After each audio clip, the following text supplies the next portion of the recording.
Et tous ceux qui voudront un petit peu s'essayer au karting, ce sont des cartes électriques.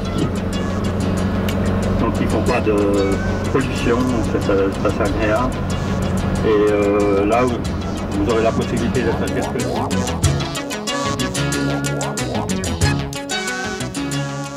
En ce 2 octobre 2000, nous voilà partis pour la découverte de l'Alsace. Ce petit coin de pays français va vous réserver de nombreuses surprises et va vous étonner pour toutes ses richesses.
Le musée national de l'automobile, unique au monde.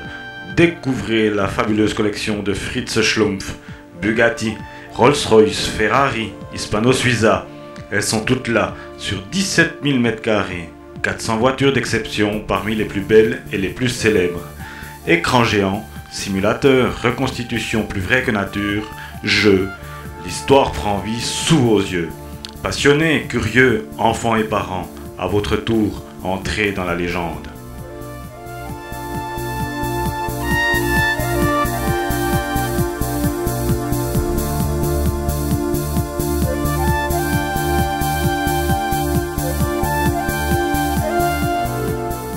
La presse est unanime. Le Figaro dit dans un de ses articles « Tout a été réaménagé pour organiser une visite plus ludique et surtout plus interactive. La mise en scène est captivante et les 400 voitures réunies sont chacune un morceau d'histoire. Un équilibre réussi entre pédagogie et détente. Les plus jeunes ne savent plus où donner de la tête, tandis que les passionnés visitent à leur rythme. »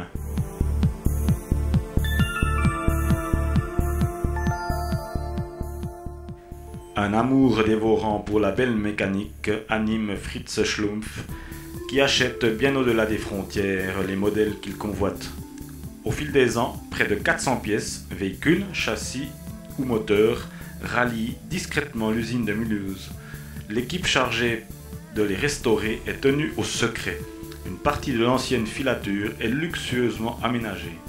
Dans les années 70, l'industrie textile décline. En 1976, les frères Schlumpf cèdent leur usine. En octobre, Malmer-Spach licencie. Un conflit social éclate. Les Schlumpf se réfugient en Suisse. Mars 1977, à Mulhouse, des syndicalistes pénètrent dans le musée et découvrent stupéfaits la collection baptisée Musée des Travailleurs. Le site sera occupé pendant 2 ans. Menacés d'être mis en vente pour combler le déficit de leur groupe industriel, cette collection fut classée monument historique en 1978 par le Conseil d'État. Elle fut ensuite vendue en 1981 à l'Association du Musée national de l'automobile.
Hans et Fritz Schlumpf sont nés en Italie. Leur maman Jeanne est de Mulhouse. Veuve, elle y élève ses fils qui l'entourent d'une dévotion hors du commun. En 1940, à 34 ans, Fritz est PDG d'une filature à Malmersbach. Les Schlumpf ont créé la société anonyme pour l'industrie lainière en 1935 et leur empire ne cesse de croître. Fritz collectionne les voitures abritées dès 1964 dans sa filature de Mulhouse, le futur musée.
Le musée du papier peint va de pair avec Rixheim et sa commanderie, puisque depuis 1797, ce bâtiment, totalement puis partiellement, est consacré à la fabrication du papier peint.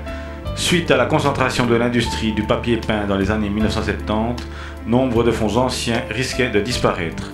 Le Centre national de la recherche scientifique lance alors une enquête nationale qui aboutit à la découverte de l'ampleur et de la qualité du fonds conservé à Rixheim.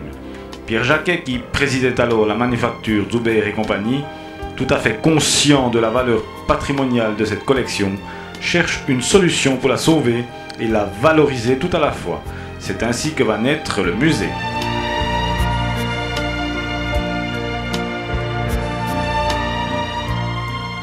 Le 23 septembre 1982, les compétences du musée de l'impression sur étoffe de Mulhouse sont élargies au papier peint, tandis que la ville de Rixheim entre dans le conseil d'administration.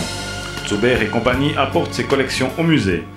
Grâce à l'aide de l'État, des collectivités locales et de la Chambre de commerce et de l'industrie, le musée peut ouvrir ses portes le 24 septembre 1983 sous la forme d'un musée d'association agréé par l'État. La ville de Rixheim participe tous les ans au fonctionnement, complétant les recettes propres et les subventions que le musée peut obtenir pour ses activités.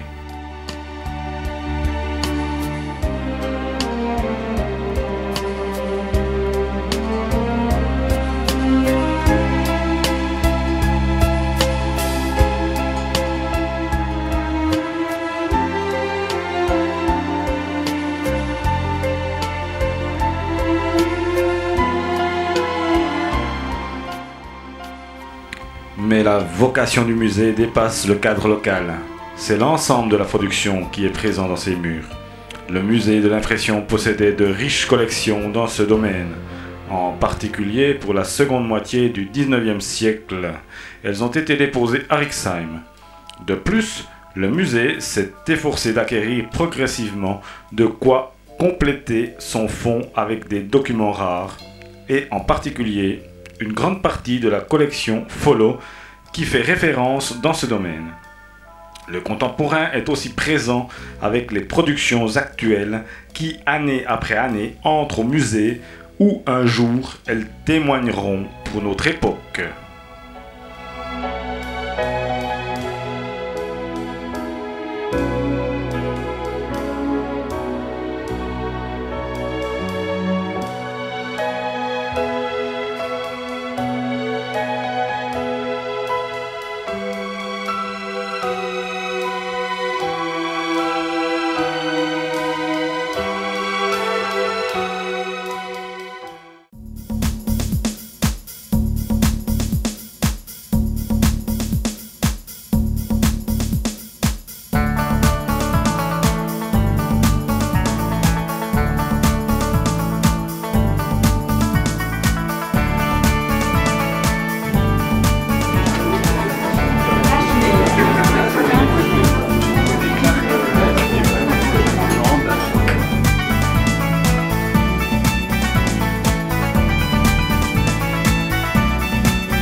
Dans la mienne, il y a de la place pour jeu.